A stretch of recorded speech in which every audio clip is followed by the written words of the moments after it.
रूप में जुड़े हैं। मैं आनंद प्रकाश जी आग्रह करूंगा कि गुजरात चुनाव को वे किस तरह से देखते हैं, क्या उनको नतीजा दिख रहा है, और ये जो 89 सीटें जिसमें कच्छ और सौराष्ट्र की सीटें हैं, आदिवासी इलाकों की सीटें हैं, वो क्या असर गिराएगी। क्योंकि पिछले चुनाव के अंदर भाजपा का दावा होने के बावजूद भी भारतीय जनता पार्टी इन 89 सीटों में से केवल 48 सीटें ही जीत पाई थी। 38 सीटें कांग्रेस ने जीती थी और 3 अन्य ने जीती थी। तो आप क्या सोचते हैं इस बारे में जो आज 89 सीटों पर मतदान हुआ है? तिवारी जी। जी सर, पहली बात तो ये है कि हमारे साथी बार बार जिक्र कर रहे थे नैतिक हार, नैतिक हार, नैतिक हार। और नैतिकता है कहाँ? यहाँ पर तो सीधा सीधा है, इनका फार्मूला है, इनके 3 इंजन वाला फार्मूला है कि वोट आप चाहे जिसको दीजिए, जीतेंगे तो हम ही, जीत कोई जाए, जीत का प्रमाण पत्र तो लेंगे हम ही, प्रमाण पत्र भी चाहे कोई ले ले, लेकिन सरकार तो बनाएंगे हम ही। इसमें नैतिकता कहाँ आती है? तो नैतिकता का तो पहले हम लोग उसको दूर हटा के रखें। इनको कल बल छल जैसे भी हो, इनको सत्ता प्राप्त करनी है, और खास करके गुजरात में सत्ता प्राप्त करनी है। उस गुजरात में सत्ता प्राप्त करनी है जिसको लेकर के इन्होंने पूरा बितंडा बनाया है देश के पैमाने पर, दुनिया के पैमाने पर, और अपने गुजरात का गौरव खुद को अपना घोषित करके और अपने 4 साथियों को घोषित करके कि दुनिया का कोई अरब अमीर पति है तो हमारे गुजरात का है। तो नैतिकता इनकी कहाँ है? इनका एयरपोर्ट आप उठा करके दे दीजिए, आप इनका पोर्ट उठा करके देख लीजिए, जो सीधा सीधा ड्रग सप्लाई का अड्डा बन चुका है, और वहां से इन्हीं की सरकार वहां वो जो बरामद करती है और उस पर कोई एक्शन नहीं होता है। यही जिस दिन इनका चुनाव घोषित होने वाला था, मैं या पहले तो वहां पर ये जब चुनाव घोषित कराना था, चुनाव घोषित नहीं कराए, तो चुनाव आयोग को भी तो सीधा सीधा जो दिखाई पड़ रहा है कि चुनाव आयोग को ये भोंपू बना दिए हैं, या अपनी सवारी के लिए जो हमारे यहाँ सबसे बढ़िया सवारी माना जाता है गधा या खच्चर, वो उनको बना दिया है चुनाव आयोग को। और जिस दिन चुनाव आयोग घोषणा कर रहा है उस दिन मोरवी पुल जैसी घटना हो जाती है, उसके बाद भी आप कहते हैं कि नैतिक हार हो गई है इनकी। अरे नैतिक नैतिक की बात छोड़िए, इनका तो एकमात्र लक्ष्य, उसके लिए इनको कुछ भी करना पड़ेगा। लोकतंत्र की लाश पर खड़ा होकर के अब ये लोग अट्टहास करने वाले लोग हैं, लोकतंत्र की लाश पर खड़ा करके शंखनाद करने वाले लोग हैं। तो नैतिकता वैतिकता कुछ नहीं है। ये देखिए कि इनकी सरकार बनेगी कि नहीं बनेगी, और इतना तो निश्चित है कि ये इनके लिए गुजरात का चुनाव जीवन मरण का प्रश्न है।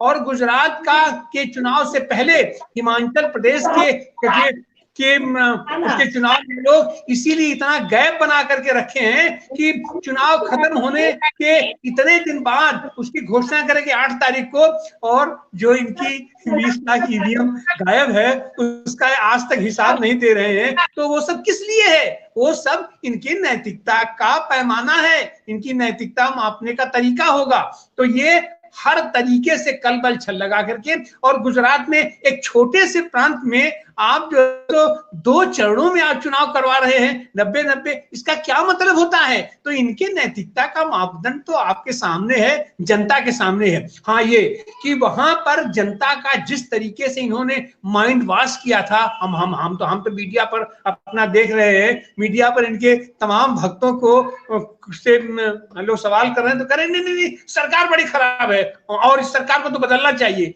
तो होता भैया, सरकार किसी सरकार है, उसी को तो बदलना चाहिए, बदलना है। नहीं, आप सरकार बहुत जिम्मेदार है इसके लिए। तो ऐसा जो माइंड वॉश करके वहां पर अपने कार्यकर्ताओं को ये लोग जो अंधभक्ति बनाए हैं, अंधभक्त बनाए हैं, ऐसे कार्यकर्ताओं की भी वहां निश्चित रूप से उपेक्षा हो रही है, भयंकर तरीके से उपेक्षा हो रही है। लेकिन इनके सामने नैतिकता, इनकी नैतिकता जो है वो जग जाहिर हो चुकी है। इनकी नैतिकता है कि लोकतंत्र की लाश पर खड़ा होकर के अट्टहास करना और अपनी किसी भी तरीके से सरकार बनाना, क्योंकि गुजरात को ही ये बेस करके देश के पैमाने पर खड़े हो रहे हैं, देश के पैमाने पर खड़े हैं। और गुजरात से तो हम सीधा इनका हम तारतम्य जोड़ते हैं अपने बनारस से, बनारस में भी हम इनका सब देख रहे हैं। यहाँ पर आज की तारीख में भी वो पहले जिस तरीके से हम हमारे बनारस के गुजराती लोग अपना उनका गुणगान और जयगान करते थे, आज की तारीख में खामोश हैं, हाँ उनकी बुराई नहीं बतियाते हैं। आप बताइए तो अपना धीरे से अपना सिर दबा करके किनारे निकल जाते हैं।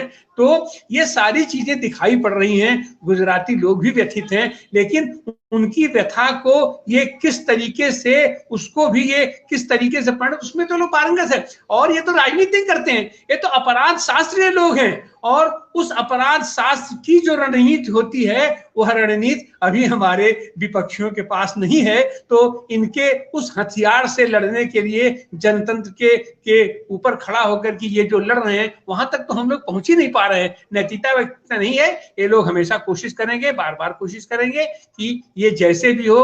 अभी तो इनके पास तमाम हथियार बाकी हैं, ईवीएम बाकी है, और तो सब अपना प्रयोग कर चुके हैं। तो देखिए क्या होता है। लेकिन इतना तो निश्चित है कि वहां खसमसाहट है, अंदर से खसमसाहट है। और आम आदमी पार्टी तो वहां डाल का चूका बंदर है। आम आदमी पार्टी जिस तरीके से इमर्ज कर रही थी, अगर वो सही रास्ते पे चली होती, वाकई समाजवादी पैटर्न और अपने आदर्श को अगर वो कायम की रही होती, तो गुजरात में भी और हिमाचल प्रदेश में भी आम आदमी पार्टी बड़ी ताकत बन के उभर सकती थी। लेकिन यह भी उसी रास्ते पे चले गए। एक छोटा सा इंसिडेंट, दिल्ली सरकार के एक मंत्री का इस्तीफा, और उस इस्तीफे के पीछे की पूरी राजनीति, उनका पूरा का पूरा समीकरण बदल दी। उनका 20% वोट एकदम से माइनस कर दिया। वही नहीं किया, पूरा पूरा नरेशन उनका बदल गया। अब ये जो है सो भारतीय जनता पार्टी के ही नक्शे कदम पर जाते हुए दिखाई पड़ रहे हैं। तो इसलिए इनका तो वहां पर क्षरण हो गया।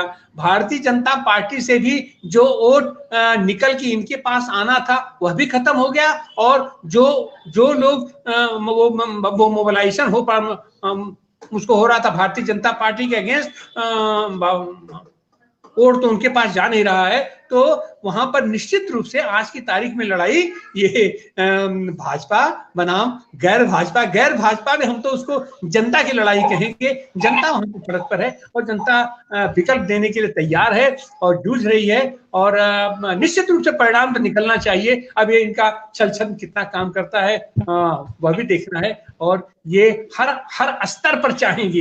अभी क्या है, ये वहां पर जीत जाने के बाद भी, जब ये महाराष्ट्र में जीती हुई सरकार, पूर्ण बहुमत की सरकार, प्रचंड बहुमत की सरकार और एक ऐसे गठबंधन की सरकार को जब ये तोड़ करके कर सकते हैं, तो अभी तो इनका खेल शुरू हुआ है। और ये अंतिम माने मृत्यु सैया पर पड़े रहेंगे।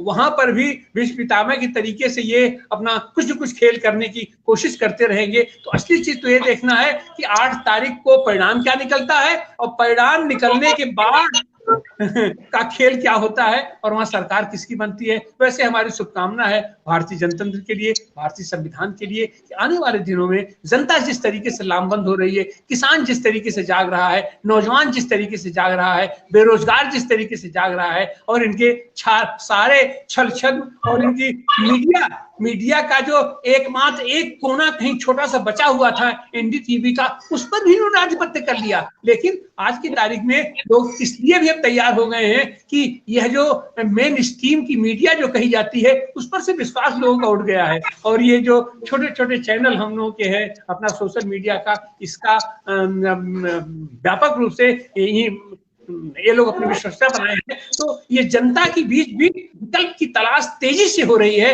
और उस विकल्प की तलाश निश्चित रूप से जो वहां पर 27 सालों का 30 सालों का जो वहां कुशासन रहा है, और उसके खिलाफ जनता खड़ा होकर के मन तो बनाई है। अब देखिए 8 तारीख की बात क्या होता है। हमारी बहुत बहुत शुभकामनाएं। भारतीय धन्यवाद आनंद प्रकाश।